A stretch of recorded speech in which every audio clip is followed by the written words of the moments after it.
How to create a Netflix account in mobile. Hey everyone, welcome back to the channel. In this video, I'm going to guide you through the steps on how you can create a Netflix account in mobile, so make sure to watch the video till the end. Now, if you want to create a Netflix account from your mobile, it doesn't really have to be a mobile phone. It could be a tablet or computer. The process is pretty much the same.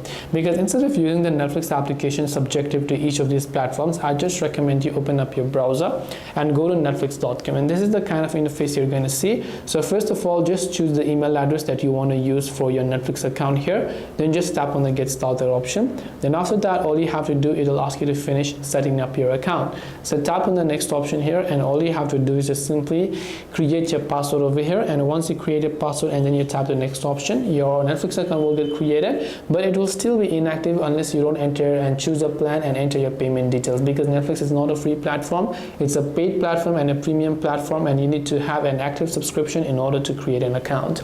So this way you'll be able to create a Netflix account in mobile. Hope this video was very helpful. If you have got any more questions, then feel free to also leave them down in the comment section. Thank you for watching till the very end of the tutorial, and see you soon in the next video.